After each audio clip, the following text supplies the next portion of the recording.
কোন পথে গেলে জাহান্নাম, কোন পথে গেলে লাভ আর কোন পথে গেলে লোকসান, কোন পথে ভালো কোন পথে মন্দ, কোন পথে কল্যাণ কোন পথে অকল্যাণ, কোন পথে শিরক বিদআত, কোন পথে তাওহীদ রিসালাত, কোন পথে কুফর আর কোন পথে ইসলাম জানানোর জন্য যুগে যুগে মানুষদের মাঝ থেকে যাচাই করে বাছাই করে করুণা করে দয়া করে মায়া করে একদল উত্তম চরিত্রের মানুষ যাদের জীবনে গুনাহ নাই, গুনাহ হওয়ার সম্ভাবনাও নাই, এমন একদল মানুষকে আমার আল্লাহ আমাদের জন্য নবী এবং রাসূল করে পাঠাইছে। বলেন সুবহানাল্লাহ। লক্ষ লক্ষ নবী আল্লাহ পাঠিয়েছেন। এই নবীদেরকে আল্লাহ এক একটা অনন্য বৈশিষ্ট্য দিয়েছেন, স্পেশাল কোয়ালিটি দিয়েছেন। শরীয়তের ভাষায় যারা কয় মুআজ্জাজা, এমন একজন নবী পাবেন না যেই নবীরে আল্লাহ একটা বৈশিষ্ট্য দেন নাই। এক একজনকে এক একটা উপাধিও দিয়েছেন।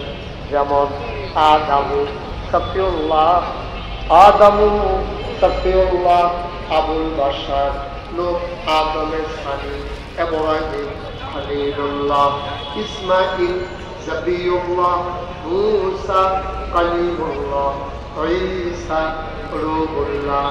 সুলাইমান নবীরে দিলেন রাজত্ব, দাউদ নবীরে দিলেন সুন্দর কণ্ঠ, ইউসুফ নবীরে দিলেন সুন্দর চেহারা। স্বাভাবিকভাবে প্রশ্ন জাগে, সব নবীরে সব দিলেন, আমার নবীরে কি দিলেন জানতে মন চায় নাকি চায় না? আমার নবীর বিখ্যাত তিনটা উপাধি, তিনি ইমামুল মুরসালিন, তিনি খাতামান নবিয়্যিন, তিনি রাহমাতুল লিল আলামিন। এই তিনটা উপাধি এই দুনিয়াতে কোন নবী এবং রাসূলের নাই। আমার নবী ইমামুল মুরসালিন, তিনি খাতামান নবিয়্যিন, তিনি রাহমাতুল লিল আলামিন। এই তিনটা উপাধি তার।